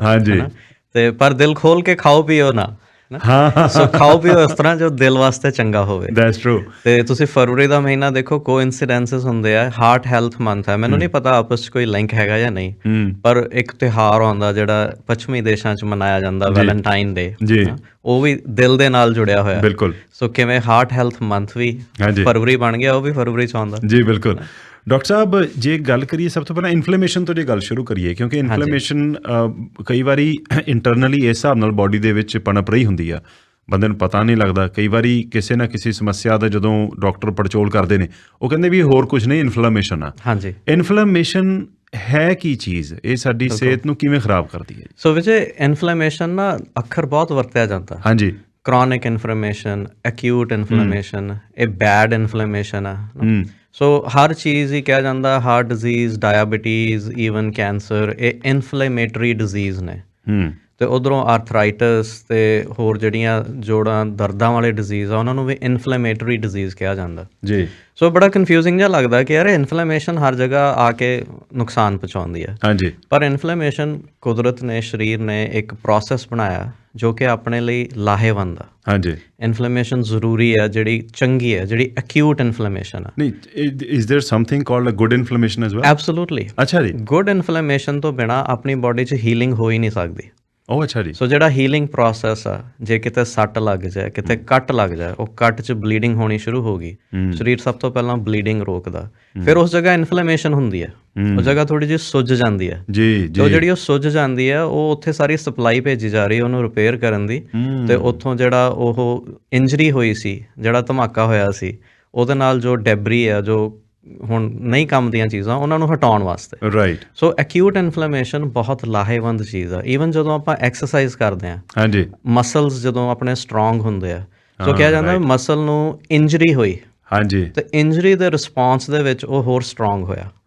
ਸੋ ਟ੍ਰੇਨਿੰਗ ਦਾ ਬੇਸਿਕ ਪ੍ਰਿੰਸੀਪਲ ਇਹ ਆ, ਜੇ ਤਾਂ ਇੰਨੀ ਆਰਾਮਦੇਹ ਟ੍ਰੇਨਿੰਗ ਕੀਤੀ ਜਾਏ ਵੀ ਇੰਜਰੀ ਹੋਣੀ ਨਹੀਂ ਦੇਣੀ, ਬਿਲਕੁਲ ਹੀ ਦੁੱਖ ਨਾ ਲੱਗੇ, ਹੈ ਨਾ, ਉਹ ਕਹਿੰਦੇ ਵੀ ਹੌਲੀ ਹੌਲੀ ਬਸ ਟਹਿਲ ਕੇ ਆ ਗਏ, ਉਹਦੇ ਨਾਲ ਕੋਈ ਖਾਸ ਗਾਹਾਂ ਗਰੋਥ ਨਹੀਂ ਹੁੰਦੀ। ਸੋ ਜਿਹਨੂੰ ਆਪਾਂ ਕਹਿੰਦੇ ਆ ਵੀ ਵਰਕਆਊਟ ਤੋਂ ਬਾਅਦ ਸੋਰਨੈਸ ਬਹੁਤ ਹੋ ਗਈ। ਕਈ ਵਾਰੀ ਜੇ ਤੁਸੀਂ ਬੜੇ ਚਿਰ ਬਾਅਦ, ਫਰਜ਼ ਕਰੋ ਕਿਸੇ ਨੇ ਜਸਟ ਐਜ਼ ਐਨ ਐਗਜ਼ਾਮਪਲ, ਜੇ ਬਾਹਾਂ ਦੀ ਐਕਸਰਸਾਈਜ਼ ਲਾਈ ਹੋਵੇ, ਬਿਲਕੁਲ, ਕਈ ਵਾਰੀ ਅਗਲੇ ਦਿਨ ਹੱਥ ਸਿੱਧੇ ਪੂਰੇ ਖੋਲ ਨਹੀਂ ਹੁੰਦੇ। ਬਿਲਕੁਲ ਜੀ। ਸੋ ਉਹ ਇਨਫਲੇਮੇਸ਼ਨ ਆ, ਉਹ ਉੱਥੇ ਲੈਕਟਿਕ ਐਸਿਡ ਬਣਿਆ, ਉੱਥੇ ਮੈਟਾਬੋਲਾਈਟਸ ਬਣੇ, ਸਰੀਰ ਦੀ ਸ਼ਮਤਾ ਤੋਂ ਥੋੜਾ ਜਿਹਾ ਵੱਧ ਕੰਮ ਕੀਤਾ ਗਿਆ ਜੀ ਜੀ। ਪਰ ਹੁਣ ਉਹਦੇ ਰਿਸਪੌਂਸ ਦੇ ਵਿੱਚ ਫਿਰ ਕਿਹਾ ਜਾਂਦਾ ਵੀ ਹੁਣ ਅਗਲੇ ਦਿਨ ਉਹਨੂੰ ਰੈਸਟ ਦਿਓ, ਤਾਂ ਕਿ ਉਹਨੂੰ ਹੀਲ ਕੀਤਾ ਜਾ ਸਕੇ। ਹਾਂਜੀ। ਸੋ ਉਹ ਗੁੱਡ ਇਨਫਲੇਮੇਸ਼ਨ ਆ ਜੀ। ਪਰ ਜੇ ਇਨਫਲੇਮੇਸ਼ਨ, ਜਿਵੇਂ ਤੁਸੀਂ ਪਹਿਲਾਂ ਸੈਕਸ਼ਨ 'ਚ ਹੈਲਥ ਕੇਅਰ ਸਿਸਟਮ ਦੀ ਗੱਲ ਕਰ ਰਹੇ ਸੀ, ਸੋ ਜੇ ਇਹਨੂੰ ਮੋਟੇ ਤੌਰ ਤੇ ਦੇਖਿਆ ਜਾਏ, ਤੇ ਇੱਕ ਬਾਹਰੋਂ ਅਟੈਕ ਹੋ ਰਿਹਾ, ਇੱਕ ਡਿਫੈਂਸ ਆ ਜੀ। ਜਿਵੇਂ ਚਾਈਨਾ ਦਾ ਬਲੂਨ ਅੱਜ ਕੱਲ੍ਹ ਚਰਚਾ ਦਾ ਵਿਸ਼ਾ ਬਣਿਆ ਹੋਇਆ ਨਾ, ਕਿ ਬਾਹਰੋਂ ਅਟੈਕ ਆਇਆ, ਉਸ ਅਟੈਕ ਨੂੰ ਬਾਡੀ ਨੇ ਡਿਫੈਂਡ ਕਰਨਾ, ਸਰੀਰ ਨੇ ਆਪਣੇ ਆਪ ਨੂੰ ਡਿਫੈਂਡ ਕਰਨਾ। ਸੋ ਇਨਫਲੇਮੇਸ਼ਨ ਦਾ ਪ੍ਰੋਸੈਸ ਉਹ ਫੌਜ ਆ। ਸੋ ਉਹ ਤਾਂ ਕਿ ਜਿਹੜਾ ਇੰਟਰੂਡਰ ਆ ਪਹਿਲਾਂ ਉਹਨੂੰ ਆਇਡੈਂਟੀਫਾਈ ਕਰੇ ਕਿ ਇਹ ਮੇਰਾ ਹਿੱਸਾ ਨਹੀਂ ਆ, ਇੱਥੇ ਕੁਛ ਗੜਬੜ ਆ, ਇਹਦੇ 'ਤੇ ਧਿਆਨ ਦਿੱਤਾ ਜਾਏ। ਫਿਰ ਉੱਥੇ ਜਾ ਕੇ ਉਹਦੀ ਰਿਪੇਅਰ ਵਾਸਤੇ ਜੋ ਕਾਰਗੁਜ਼ਾਰੀ ਹੋਣੀ ਚਾਹੀਦੀ ਹੈ, ਜੇ ਤਾਂ ਉਹ ਬੈਕਟੀਰੀਆ ਨੇ, ਵਾਇਰਸਿਸ ਨੇ, ਤੇ ਆਪਣਾ ਇਮਿਊਨ ਸਿਸਟਮ ਉਹਨਾਂ ਨੂੰ ਖਤਮ ਕਰ ਦਿੰਦਾ ਜੀ, ਤੇ ਫਿਰ ਉੱਥੇ ਰਿਪੇਅਰ ਹੋਣੀ ਸ਼ੁਰੂ ਹੁੰਦੀ ਹੈ ਜੇ ਸੱਟ ਲੱਗੀ। ਸੋ ਇਨਫਲੇਮੇਸ਼ਨ ਉਹ ਪ੍ਰੋਸੈਸ ਆ। ਪਰ ਜਦੋਂ ਇਹ ਕ੍ਰੋਨਿਕ ਹੋ ਜਾਂਦੀ ਹੈ, ਹੁਣ ਫਰਜ਼ ਕਰੋ ਉਂਗਲੀ ਤੇ ਕੱਟ ਲੱਗ ਗਿਆ, ਹਾਂਜੀ, ਸਭ ਤੋਂ ਪਹਿਲਾਂ ਤਾਂ ਉੱਥੇ ਬਲੱਡ ਕਲੌਟ ਬਣਿਆ, ਕਰੈਕਟ, ਕਿਉਂਕਿ ਬਲੀਡਿੰਗ ਰੋਕਣੀ ਬੜੀ ਜ਼ਰੂਰੀ ਹੈ। ਕਈ ਲੋਕ ਜਿਨ੍ਹਾਂ ਦੇ ਬਲੀਡਿੰਗ ਇਸ਼ੂਜ਼ ਹੁੰਦੇ ਆ, ਉਹਨਾਂ ਦੇ ਕਲੌਟ ਨਹੀਂ ਬਣਦੇ, ਛੋਟੀ ਜਿਹੀ ਇੰਜਰੀ ਤੋਂ ਉਹਨਾਂ ਦੇ ਬਹੁਤ ਜ਼ਿਆਦਾ ਬਲੀਡਿੰਗ ਹੋ ਜਾਂਦੀ, ਜਿਹੜੇ ਸਪੈਸ਼ਲੀ ਕਈ ਬਲੱਡ ਥਿਨਰਸ ਤੇ ਹੁੰਦੇ ਨੇ, if I am not wrong ਸਾਹਿਬ। ਬਿਲਕੁਲ, ਜੇ ਤੁਸੀਂ ਆਪਣੇ ਡੈਂਟਿਸਟ ਦੇ ਵੀ ਜਾਂਦੇ ਆ ਤੇ ਡੈਂਟਿਸਟ ਪੁੱਛਦੇ ਨੇ ਕਿ ਤੁਸੀਂ ਬਲੱਡ ਥਿਨਰ ਤੇ ਨਹੀਂ ਲੈ ਰਹੇ। ਜਦੋਂ ਗਮਸ ਦੀ ਸਕੇਲਿੰਗ ਕਰਨੀ ਆ, ਰੂਟ ਪਲੇਨਿੰਗ ਕਰਨੀ ਆ, ਥੋੜੀ ਡੀਪ ਕਲੀਨਿੰਗ ਕਰਨੀ ਆ, ਜਾਂ ਦੰਦ ਕੱਢਣਾ, ਤੇ ਉਹਦੇ 'ਚ ਇਹ ਖਤਰਾ ਹੁੰਦਾ ਕਿ ਇਹਦੀ ਬਲੀਡਿੰਗ ਰੁਕ ਜਾਊਗੀ। ਸੋ ਇੱਕ ਉਹ ਬੜਾ ਮੇਜਰ ਫੈਕਟਰ ਹੁੰਦਾ। ਸੋ ਉਹ ਪਹਿਲਾਂ ਤਾਂ ਬਲੀਡਿੰਗ ਰੋਕਣ ਵਾਸਤੇ ਉੱਥੇ ਜਾ ਕੇ ਕਲੌਟ ਬਣਿਆ। ਸੋ ਕਲੌਟ ਬਣ ਗਿਆ, ਹੁਣ ਉੱਥੇ ਗੱਲ ਖਤਮ ਨਹੀਂ ਹੋਈ, ਹੁਣ ਉਹ ਰਿਪੇਅਰ ਵੀ ਹੋਣਾ। ਫਿਰ ਉਹ ਜਿਹੜੇ ਸੈੱਲ ਡੈਡ ਹੋ ਗਏ ਸੀ, ਕ੍ਰਸ਼ ਹੋ ਗਏ ਸੀ, ਉਹਨਾਂ ਦਾ ਜੋ ਵੀ ਅੰਦਰਲਾ ਸਮਾਨ ਸੀ ਉਹ ਆਲੇ ਦੁਆਲੇ ਉੱਥੇ ਖਿਲਰ ਗਿਆ, ਉਹ ਹੁਣ ਕੰਮ ਦਾ ਨਹੀਂ, ਉੱਥੋਂ ਰਿਮੂਵ ਕੀਤਾ ਜਾਣਾ। ਸੋ ਸਰੀਰ 'ਚ ਜਿਹੜੇ ਵਾਈਟ ਬਲੱਡ ਸੈੱਲ ਕਿਹਾ ਜਾਂਦਾ, ਉਹਨਾਂ 'ਚ ਮੈਕਰੋਫੇਜਸ ਹੁੰਦੇ, ਉਹ ਜਾ ਕੇ ਉਹ ਸਾਰਾ ਕੁਛ ਉੱਥੋਂ ਚੱਕ ਕੇ ਕਲੀਨ ਅਪ ਕਰਨਾ ਸ਼ੁਰੂ ਕਰਦੇ। ਸੋ ਉਹ ਗੁੱਡ ਇਨਫਲੇਮੇਸ਼ਨ ਆ। ਪਰ ਜੇ ਇਨਫਲੇਮੇਸ਼ਨ ਦੀ ਸਟੇਟ ਖਤਮ ਹੀ ਨਾ ਹੋਏ, ਮੰਨ ਲਓ ਉਂਗਲੀ ਤੇ ਸੱਟ ਲੱਗੀ ਸੀ, ਸੁੱਜ ਗਈ, ਉਹ ਹੁਣ ਹਟ ਹੀ ਨਹੀਂ ਰਹੀ, ਉਹ ਕ੍ਰੋਨਿਕ ਇਨਫਲੇਮੇਸ਼ਨ ਹੋ ਗਈ ਜੀ। ਤੇ ਜਿਹੜੀ ਕ੍ਰੋਨਿਕ ਇਨਫਲੇਮੇਸ਼ਨ ਆ ਉਹ ਮਾੜੀ ਹੈ। ਤੇ ਕ੍ਰੋਨਿਕ ਇਨਫਲੇਮੇਸ਼ਨ ਜਿਹੜੇ ਡਿਜ਼ੀਜ਼ ਨੇ, ਹਾਰਟ ਡਿਜ਼ੀਜ਼ ਜਿਹਦੇ ਵਿੱਚ ਆਉਂਦਾ, ਉਹ ਮੰਨਿਆ ਜਾਂਦਾ ਹੈ ਕਿ ਇਨਫਲੇਮੇਸ਼ਨ ਇਹਦਾ ਇੱਕ ਕਾਰਨ ਵੀ ਬਣ ਸਕਦੀ ਹੈ। ਅੱਛਾ ਜੀ, ਕਿ ਹੋ ਸਕਦਾ ਕਿ ਜਦੋਂ ਇਨਫਲੇਮੇਸ਼ਨ ਸਰੀਰ 'ਚ ਜ਼ਿਆਦੀ ਹੈ ਤੇ ਹਾਰਟ ਡਿਜ਼ੀਜ਼ ਦਾ ਰਿਸਕ ਵਧਾ ਦਿੰਦੀ ਹੈ। ਅੱਛਾ ਜੀ, ਪਰ ਉਹ ਜਿਹੜਾ ਪ੍ਰੋਸੈਸ ਆ ਆਪਣੇ ਆਪ ਦੇ ਵਿੱਚ, ਹੁਣ ਆਪਾਂ ਉਂਗਲੀ ਦੇ ਕੱਟ ਦੀ ਗੱਲ ਕਰ ਰਹੇ ਸੀ, ਹੁਣ ਜਿਹੜੀ ਸਰੀਰ ਦੀ ਆਰਟਰੀਜ਼ ਆ, ਖੂਨ ਸਪਲਾਈ ਕਰਨ ਵਾਲੀਆਂ ਜਿਹੜੀਆਂ ਨਾੜਾਂ ਨੇ, ਖਾਸ ਕਰ ਜਿਹੜੀਆਂ ਦਿਲ ਨੂੰ ਸਪਲਾਈ ਕਰ ਰਹੀਆਂ, ਹਾਂਜੀ, ਹੁਣ ਜੇ ਉਹਦੇ ਅੰਦਰ ਕੱਟ ਲੱਗ ਗਿਆ, ਉੱਥੇ ਵੀ ਉਹੀ ਇਨਫਲੇਮੇਟਰੀ ਰਿਸਪੌਂਸ ਹੋਣਾ। ਤੇ ਉਹਦੇ ਅੰਦਰ ਕੱਟ ਕਿਵੇਂ ਲੱਗੂਗਾ? ਮੈਂ ਉਹੀ ਸੋਚ, ਹਾਂਜੀ, ਉਹਦੇ ਅੰਦਰ ਕੱਟ ਲੱਗੂਗਾ ਜਦੋਂ ਉਸ ਆਰਟਰੀ ਨੂੰ ਇਨਸਲਟ ਕੀਤਾ ਗਿਆ, ਉਹਨੂੰ ਇੰਜਰੀ ਦਿੱਤੀ ਗਈ, bad diet, bad lifestyle, ਜਿਹਨੂੰ ਕਹਿੰਦੇ ਕੋਲੈਸਟਰੋਲ ਮਾੜਾ ਆ, ਬਹੁਤ ਵਧਿਆ ਹੋਇਆ, ਮਾੜਾ ਕੋਲੈਸਟਰੋਲ ਵਧਿਆ ਹੋਇਆ, ਟ੍ਰਾਈਗਲਿਸਰਾਈਡਸ ਵਧੇ ਹੋਏ ਆ, ਸਰੀਰ ਦੇ ਵਿੱਚ ਪਲਾਕ ਬਣੀ ਹੋਈ ਆ, ਜਿਹਨੂੰ ਆਪਾਂ ਕਹਿੰਦੇ ਵੀ ਉਹ ਅੰਦਰ ਜੰਮ ਗਈ, ਇੱਕ ਪਰਤ ਜੰਮ ਗਈ, ਜਿਹਦੇ ਨਾਲ ਨਾੜੀਆਂ ਲਚਕਦਾਰ ਨਹੀਂ ਰਹੀਆਂ, ਨੈਰੋ ਹੋ ਗਈਆਂ, ਉੱਥੋਂ ਹੁਣ ਬਲੱਡ ਪ੍ਰੈਸ਼ਰ ਵੱਧ ਗਿਆ, ਜ਼ੋਰ ਦੀ ਜਾਂਦਾ। ਜਿੰਨਾ ਉਹਦੇ ਵਿੱਚੋਂ ਜਿਹੜਾ ਪੈਸੇਜ ਵੇ ਘੱਟ ਹੋਏਗਾ, ਉਹਦੇ ਵਿੱਚੋਂ ਉਨੀ ਰਫ਼ਤਾਰ, ਗਤੀ ਵੱਧ ਜਾਣੀ ਹੈ, ਉਨੀ ਗਤੀ ਵੱਧ ਗਈ। ਸੋ ਇਹ ਜਿਹੜੀਆਂ ਸਾਰੀਆਂ ਚੇਂਜਸ ਨੇ, ਇਹ ਇਨਫਲੇਮੇਟਰੀ ਚੇਂਜਸ ਆ। ਹੁਣ ਜੇ ਉੱਥੇ ਉਹ ਜਾ ਰਿਹਾ ਕਿਸੇ ਕਾਰਨ ਕਰਕੇ, ਬਲੱਡ ਵੈਸਲ ਦੇ ਅੰਦਰ ਮਾੜੀ ਜੀ ਟੀਅਰ ਹੋ ਗਈ, ਜਾਂ ਉਹ ਜਿਹੜੀ ਪਲਾਕ ਬਣੀ ਸੀਗੀ ਜਾਂ ਕੁਛ ਰਫ ਜੀ ਚੀਜ਼ ਸੀਗੀ, ਉਹ ਕਿਤੇ ਜਾ ਕੇ ਖੁਰਚ ਗਈ ਜਾਂ ਲੂਜ਼ ਹੋ ਗਈ, ਬਾਡੀ ਨੇ ਉਹਨੂੰ ਅਟੈਕ ਕਰਨਾ। ਇਹ ਤਾਂ ਹਿੱਸਾ ਨਹੀਂ, ਉਹਦੇ ਆਲੇ ਦੁਆਲੇ ਕਲੌਟ ਬਣਾਉਣਾ। ਸੋ ਜਦੋਂ ਬਲੱਡ ਕਲੌਟ ਬਣ ਗਿਆ, ਉਹਦੇ ਕਰਕੇ ਕਈ ਚੀਜ਼ਾਂ ਹੋ ਸਕਦੀਆਂ, ਸਟ੍ਰੋਕ ਹੋ ਸਕਦਾ, ਹਾਰਟ ਅਟੈਕ ਹੋ ਸਕਦਾ, ਤੇ ਨੈਰੋਇੰਗ ਹੋ ਜਾਂਦੀ ਆ, ਬਲੱਡ ਵੈਸਲਸ ਬਲੌਕ ਹੋ ਜਾਂਦੀਆਂ, ਕਈ ਵਾਰੀ ਪਤਾ ਹੀ ਨਹੀਂ ਹੁੰਦਾ। ਕਈ ਵਾਰੀ ਲੋਕ ਟੈਸਟ ਕਰਾਉਂਦੇ ਆਪਾਂ ਤੇ ਪਤਾ ਲੱਗਦਾ ਉਹ 3-4 ਨਾੜੀਆਂ ਬਲੌਕ ਸੀ, ਪਰ ਪਤਾ ਨਹੀਂ ਲੱਗਿਆ, ਕਿਉਂਕਿ ਇੱਕ ਕੰਪਨਸੇਟਰੀ ਮੈਕੈਨਿਜ਼ਮ ਹੈ। ਕੁਦਰਤ ਨੇ ਸਰੀਰ ਸਾਰਿਆਂ ਨਾਲੋਂ ਦੁੱਤੀ ਚੀਜ਼ ਬਣਾਈ ਹੈ ਕਿ ਉਹ ਬੜੀ ਦੇਰ ਤੱਕ ਸਹਿੰਦਾ ਰਹਿੰਦਾ, ਕੋਈ ਨਾ ਕੋਈ ਹੋਰ ਰਾਹ ਲੱਭ ਕੇ ਉਹਨੂੰ ਸਪੋਰਟ ਲੱਭ ਲੈਂਦਾ ਫਰਮ ਵਿਦਿਨ ਦ ਸਿਸਟਮ। ਹਾਂਜੀ, ਪਰ ਇਸੇ ਕਰਕੇ ਸਾਇਲੈਂਟਲੀ ਖਰਾਬਾ ਹੁੰਦਾ ਰਹਿੰਦਾ। ਬਿਲਕੁਲ। ਸੋ ਇਨਫਲੇਮੇਸ਼ਨ ਨੂੰ ਕਿਹਾ ਜਾਂਦਾ, ਜੇ ਐਗਜ਼ਾਮਪਲ ਦੇਣੀ ਹੋਏ, ਕਿ ਇਹ ਇੱਕ ਹੁਣ ਹੈਲਥ ਕੇਅਰ ਸਿਸਟਮ 'ਚ ਹੀ ਕਹਿ ਲਓ, ਐਂਬੂਲੈਂਸਿਸ ਨੇ ਜਾਂ ਫਾਇਰ ਟਰੱਕ ਨੇ। ਹਾਂਜੀ, ਫਾਇਰ ਟਰੱਕ ਹੈਗੇ ਥੋੜ੍ਹੇ ਜਿਹੇ ਸਿਟੀ ਦੇ ਵਿੱਚ, ਉਹਨਾਂ ਨੇ ਅੰਦਾਜ਼ਾ ਲਾਇਆ ਵੀ ਇੰਨੇ ਕੁ ਚਾਹੀਦੇ ਆ। ਹਾਂਜੀ, ਪਰ ਜੇ ਫਜ਼ੂਲ ਦੇ ਕੰਮਾਂ 'ਚ ਫਾਇਰ ਟਰੱਕ ਸਾਰੇ ਬਿਜ਼ੀ ਹੋ ਜਾਣ, ਐਵੇਂ ਕਿਤੇ ਪਟਾਕੇ ਚਲਾਤੇ ਕਿਸੇ ਨੇ, ਕਿਤੇ ਕੁਛ ਹੋ ਗਿਆ, ਹੈ ਨਾ, ਸੋ ਫਾਇਰ ਟਰੱਕ ਬਿਜ਼ੀ ਹੋ ਗਏ। ਸੋ ਜਿਹੜੀ ਐਕਚੁਅਲ ਥ੍ਰੈਟ ਸੀਗੀ, ਜਦੋਂ ਉਹਦੀ ਲੋੜ ਪਈ, ਉੱਥੇ ਉਹ ਪਹੁੰਚ ਨਹੀਂ ਸਕੇ। ਰਾਈਟ। ਸੋ ਉਹਨੂੰ ਕਹਿੰਦੇ ਇਨਫਲੇਮੇਸ਼ਨ ਦਾ ਓਵਰਲੋਡ ਹੋ ਗਿਆ, ਵੀ ਬਹੁਤ ਜ਼ਿਆਦਾ ਇਹ ਚਿਰ ਤੋਂ ਚੱਲ ਰਹੀ ਸੀ। ਸੈਕਿੰਡ, ਜਿਹੜਾ ਉਹਨਾਂ ਦਾ ਕੰਮ ਸੀਗਾ ਕੋਸਟ ਗਾਰਡ ਵਾਲਾ, ਏਅਰ ਟ੍ਰੈਫਿਕ ਕੰਟਰੋਲ, ਵੀ ਦੇਖਣਾ ਵੀ ਕੋਈ ਬਲੂਨ ਆ ਤੇ ਨਹੀਂ ਗਿਆ ਬਾਹਰਲੀ ਸਪੇਸ 'ਚ, ਜਦੋਂ ਉਹ ਬਿਜ਼ੀ ਹੋ ਗਏ, ਉਹ ਸਰਵੇਲੈਂਸ ਉਹਨਾਂ ਦੀ ਖਤਮ ਹੋ ਗਈ। ਸੋ ਜਿਹੜੀ ਚੀਜ਼ ਉੱਦਾਂ ਤੁਹਾਡੇ ਇਮਿਊਨ ਸਿਸਟਮ ਨੇ ਆਪਣੇ ਨੇ ਕੈਚ ਕਰ ਲੈਣੀ ਸੀ, ਫੜ ਲੈਣੀ ਸੀ, ਉਹਦੇ ਨਾਲ ਡੀਲ ਕਰ ਲੈਣਾ ਸੀ, ਉਹ ਕਰ ਨਹੀਂ ਪਾਇਆ। ਰਾਈਟ। ਉਹ ਐਸਕੇਪ ਹੋ ਗਈ ਤੇ ਹੁਣ ਉਹ ਕਿਸੇ ਵੱਡੀ ਸਮੱਸਿਆ ਦਾ ਕਾਰਨ ਬਣੀ। ਸੋ ਇਹ ਇਨਫਲੇਮੇਸ਼ਨ ਮਾੜੀ ਹੈ। ਹਾਂ, ਅੱਛਾ ਡਾਕਟਰ ਸਾਹਿਬ, ਜਿਹੜੀ ਫਿਰ ਇਹੀ ਇਨਫਲੇਮੇਸ਼ਨ ਦੀ ਗੱਲ ਹੀ ਹੈ, ਜੇ ਇਹਨੂੰ ਆਈ ਥਿੰਕ ਜੇ ਸਿੰਪਲ ਵਰਡਸ ਦੇ ਵਿੱਚ ਸਮਝਣ ਦੀ ਕੋਸ਼ਿਸ਼ ਕਰੀਏ ਹੋਰ, ਕਿਉਂਕਿ ਕਈ ਲੋਕਾਂ ਦਾ ਧਿਆਨ ਇਸ ਗੱਲ ਵੱਲ ਵੀ ਜਾਏਗਾ ਕਿ ਬੀਤੇ ਸਮੇਂ ਦੇ ਵਿੱਚ ਓਵਰਡੋਜ਼ ਕਰਕੇ ਡੈਥਸ ਬਹੁਤ ਹੋਈਆਂ। ਬਿਲਕੁਲ। ਓਵਰਡੋਜ਼ ਦਾ ਡੈਥ ਉਹਦੇ ਵਿੱਚ ਫਿਰ ਗੱਲ ਆਉਂਦੀ ਵੀ ਹਾਰਟ ਅਟੈਕ ਕਰਕੇ ਡੈਥ ਹੋਈ ਹੈ। ਕਈ ਵਾਰੀ that overdose can lead to heart failure. ਹਾਂਜੀ। ਪਰ ਉਹ ਹਾਰਟ ਫੇਲੀਅਰ ਫਿਰ ਇਸੇ ਗੱਲ ਕਰਕੇ ਹੁੰਦਾ ਕਿ ਜਿਹੜਾ ਤੁਹਾਡਾ ਬਾਕੀ ਦਾ ਸਿਸਟਮ ਹੈ ਉਹ ਹੋਰਨਾਂ ਪਾਸਿਆਂ ਵੱਲ ਇੰਨਾ ਜ਼ਿਆਦਾ ਉਹ ਬਿਜ਼ੀ ਹੋ ਗਿਆ ਉਹਨਾਂ ਚੀਜ਼ਾਂ ਦਾ ਖਿਆਲ ਰੱਖਣ ਲਈ ਕਿ ਜਿਹੜਾ ਇੱਕ ਵਾਈਟਲ ਆਰਗਨ ਨੂੰ ਜੋ ਕੰਮ ਕਰਨ ਵਾਸਤੇ ਜੋ ਕੁਝ ਚਾਹੀਦਾ ਸੀ ਉਹ ਮਿਲਣਾ ਹੀ ਬੰਦ ਹੋ ਗਿਆ। ਬਿਲਕੁਲ ਵਿੱਚ ਸਾਰਾ ਕੁਝ ਕਨੈਕਟਡ ਆ। ਸੋ ਕਿਹਾ ਜਾਂਦਾ ਬੜੀ ਇੱਕ ਨਾ ਆਮ ਸੁਣਨ ਨੂੰ ਗੱਲ ਬੜੀ ਸਮਝ ਨਹੀਂ ਆਉਂਦੀ ਲੋਕਾਂ ਨੂੰ, ਕਹਿੰਦੇ ਵੀ ਜੇ ਤੁਹਾਡੇ ਗਮ ਡਿਜ਼ੀਜ਼ ਆ, ਹਾਂਜੀ, ਮਸੂੜੇ ਸੁੱਜੇ ਹੋਏ ਆ ਤੇ ਉਹ ਤੁਹਾਡੇ ਹਾਰਟ ਡਿਜ਼ੀਜ਼ ਦਾ ਰਿਸਕ ਵਧਾਉਂਦਾ। ਤੇ ਬੰਦਾ ਸੋਚਦਾ ਮਸੂੜਿਆਂ ਦਾ ਮੇਰੇ ਦਿਲ ਦੇ ਨਾਲ ਕੀ ਲੈਣਾ ਦੇਣਾ। ਹਾਂਜੀ। ਪਰ ਸਰੀਰ ਦੇ ਵਿੱਚ ਕੁਛ ਵੀ ਵੱਖਰਾ ਵੱਖਰਾ ਨਹੀਂ ਪਿਆ। ਇਹ ਨਹੀਂ ਕਿ ਲੈਗੋ ਦੇ ਪੀਸ ਜੋੜੇ ਹੋਏ ਆ, ਆਪਾਂ ਉਹਨੂੰ ਕੱਢ ਕੇ ਵੱਖਰਾ ਕਰਕੇ ਸੈਪਰੇਟ ਦੇਖ ਲਾਂਗੇ। ਸਾਰਾ ਕੁਝ ਕਨੈਕਟਡ ਆ। ਜਿਹੜੇ ਇਨਫਲੇਮੇਟਰੀ ਮਾਰਕਰਸ ਨੇ, ਜਿਹੜੀਆਂ ਇੰਟਰਲਿਊਕਿਨ ਜਾਂ ਸਾਈਟੋਕਾਈਨਸ ਨੇ, ਜਿਹੜੇ ਕੈਮੀਕਲ ਮੈਸੇਂਜਰ ਉਹ ਭੇਜਦੇ ਆ ਜੀ। ਜਦੋਂ ਇੰਜਰੀ ਹੋਈ ਉੱਥੇ ਸੈੱਲ ਪਹੁੰਚੇ, ਉਹਨਾਂ ਨੇ ਮੈਸੇਜ ਭੇਜਣਾ ਤੇ ਉਹ ਕੈਮੀਕਲ ਜਾਂ ਨਿਊਰੋਲੋਜੀਕਲ ਮੈਸੇजेस ਆ, ਸਾਈਟੋਕਾਈਨਸ ਨੇ। ਅੱਖਰ ਸੁਣਨ ਨੂੰ ਮਿਲਦਾ ਸਾਈਟੋਕਾਈਨ ਸਟਾਰਮ ਆ ਗਿਆ। ਕੋਵਿਡ 'ਚ ਬੜਾ ਯੂਜ਼ ਹੁੰਦਾ ਗਿਆ ਕਿ ਸਾਈਟੋਕਾਈਨ ਸਟਾਰਮ ਆ ਗਿਆ, ਕਿ ਜਿਹੜੀ ਬਾਡੀ ਦੀ ਆਪ ਦਾ ਹੀ ਇਮਿਊਨ ਸਿਸਟਮ ਸੀ, ਜਿਹੜੀ ਇਨਫਲੇਮੇਸ਼ਨ ਨੇ ਲੋਡ ਪੈਣ ਤੇ ਚੰਗਾ ਕੰਮ ਕਰਨਾ ਸੀ, ਉਹ ਓਵਰਵੈਲਮ ਹੋ ਕੇ ਸਰੀਰ ਲਈ ਨੁਕਸਾਨਦੇਹ ਹੋ ਗਈ। ਸੋ ਡਰੱਗ ਓਵਰਡੋਜ਼, ਸਟ੍ਰੈਸ, ਇਹ ਸਾਰੀਆਂ ਚੀਜ਼ਾਂ ਸਾਰੇ ਸਿਸਟਮ ਨੂੰ, ਸਰੀਰ ਦੇ ਨੂੰ ਅਫੈਕਟ ਕਰਦੀਆਂ ਨੇ। ਹਾਰਮੋਨਸ ਨੂੰ, ਡਾਇਟ ਨੂੰ, ਸਟ੍ਰੈਸ ਲੈਵਲਸ ਆਪਣੇ ਤੌਰ ਤੇ ਇਨਫਲੇਮੇਟਰੀ ਹੈ। ਸੋ ਬਿਨਾਂ ਕੁਛ ਪਾਏ ਦਿਮਾਗ ਦੀ ਸੋਚ ਉਹੀ ਸਟ੍ਰੈਸ ਰਿਸਪੌਂਸ ਕ੍ਰੀਏਟ ਕਰ ਸਕਦੀ ਹੈ ਜਿਹੜਾ ਕਿਸੇ ਹੋਰ ਨੁਕਸਾਨਦੇਹ ਚੀਜ਼ ਨੇ ਕਰਨਾ ਸੀ। ਡਾਕਟਰ ਸਾਹਿਬ, ਤੁਸੀਂ ਇਨਫਲੇਮੇਸ਼ਨ ਕਿਵੇਂ ਬਾਡੀ ਨੂੰ ਇੰਪੈਕਟ ਕਰਦੀ ਹੈ ਉਹਦੇ ਬਾਰੇ ਬ੍ਰੇਕ ਤੋਂ ਪਹਿਲਾਂ ਗੱਲ ਦੱਸੀ। ਹਾਂਜੀ। ਪਰ ਜਿੰਨੀ ਇਨਫੋਰਮੇਸ਼ਨ ਹੁਣ ਸਾਡੇ ਕੋਲ ਹੈ ਇਨਫਲੇਮੇਸ਼ਨ ਬਾਰੇ, ਜਿੰਨੀ ਇਨਫੋਰਮੇਸ਼ਨ ਹੈ ਤੇ ਜਿੰਨੀ ਐਮਪਾਵਰਮੈਂਟ ਲੋਕਾਂ ਨੂੰ ਹੈ, there is so much data available, ਉਹਦੇ ਆਧਾਰ ਤੇ ਹੁਣ ਇਨਫਲੇਮੇਸ਼ਨ ਬਿਹਤਰ ਕੰਟਰੋਲ ਕਰ ਰਹੇ ਨੇ ਲੋਕ ਜਾਂ ਫਿਰ ਇਹ ਬੱਤਰ ਹੁੰਦੀ ਜਾ ਰਹੀ ਹੈ? ਜੇ ਬੱਤਰ ਹੋ ਰਹੀ ਹੈ ਤਾਂ ਕਿਉਂ? ਸੋ ਵਿਜੇ, ਇੱਕ ਵਾਰੀ ਆਪਾਂ ਗੱਲ ਕੀਤੀ ਸੀ ਨਾ ਕਿ ਹੁਣ ਆਪਣੇ ਕੋਲ ਬੜੀਆਂ ਸੋਹਣੀਆਂ ਦਵਾਈਆਂ ਨੇ। ਹਾਂਜੀ। ਜਿਹੜੀ ਐਡਵਿਲ ਆ ਉਹ ਐਂਟੀ ਇਨਫਲੇਮੇਟਰੀ ਆ, ਆਈਬੂਪ੍ਰੋਫਨ। ਐਸਪ੍ਰਿਨ ਐਂਟੀ ਇਨਫਲੇਮੇਟਰੀ ਆ, ਜਿਹੜੇ ਕਲੌਟ ਆਪਾਂ ਕਹਿ ਰਹੇ ਸੀ ਬਣਦੇ ਨੇ ਉਹਨਾਂ ਨੂੰ ਖੋਰਦੀ ਆ। ਸੋ ਅਕਸਰ ਕਿਹਾ ਜਾਂਦਾ ਕਿ ਜੇ ਕਿਸੇ ਨੂੰ ਲੱਗੇ ਵੀ ਹਾਰਟ ਅਟੈਕ ਹੋ ਰਿਹਾ ਤੇ ਐਸਪ੍ਰਿਨ ਦੀਆਂ, ਬੇਬੀ ਐਸਪ੍ਰਿਨ ਦੀਆਂ ਗੋਲੀਆਂ ਜੀਭ ਥੱਲੇ ਰੱਖ ਲਓ, ਉਹਨਾਂ ਨੂੰ ਚਿਊ ਕਰੋ, ਉਹਦਾ ਫਾਇਦਾ ਹੋ ਸਕਦਾ। ਹੋਣਾ ਤਾਂ ਇਹ ਚਾਹੀਦਾ ਸੀ ਕਿ ਸਾਰਾ ਇਨਫੋਰਮੇਸ਼ਨ, ਨੌਲੇਜ ਤੇ ਸਾਇੰਸ ਜਿਹੜੀ ਤਰੱਕੀ ਹੋਈ ਆ ਉਹਦੇ ਨਾਲ ਇਨਫਲੇਮੇਸ਼ਨ ਤੇ ਜਿਹੜੀ ਮਾੜੀ ਬੈਡ ਕ੍ਰੋਨਿਕ ਇਨਫਲੇਮੇਸ਼ਨ ਆ ਉਹ ਘਟਦੀ। ਹਾਂਜੀ। ਪਰ ਹੋ ਇਹ ਰਿਹਾ ਕਿ ਲਾਈਫ ਸਟਾਈਲ ਦੇ ਵਿੱਚ ਜਿਹੜੀਆਂ ਚੇਂਜਸ ਨੇ, ਜਿਹੇ ਜੇ ਆਪਣੀ ਜੀਵਨ ਸ਼ੈਲੀ ਸੁਖਾਲੀ ਹੋ ਗਈ। ਪਰ ਇੱਕ ਐਗਜ਼ਾਮਪਲ ਆਪਾਂ ਦਿੰਦੇ ਹੁੰਦੇ ਆ ਕਿ ਕੁਰਸੀ ਤੋਂ ਉੱਠਣ ਲੱਗਿਆ ਆਪਣਾ ਗੋਡਾ ਮੇਜ਼ 'ਚ ਮਾਰ ਲਿਆ, ਰੋਜ਼ ਮਾਰੀ ਗਿਆ, ਨਾਲ ਐਡਵਿਲ ਖਾ ਲਈ, ਅਗਲੇ ਦਿਨ ਫਿਰ ਐਡਵਿਲ ਖਾ ਲਈ ਤੇ ਉਹ ਗੋਡਾ ਹੋਰ ਸੁੱਜੀ ਜਾ ਰਿਹਾ।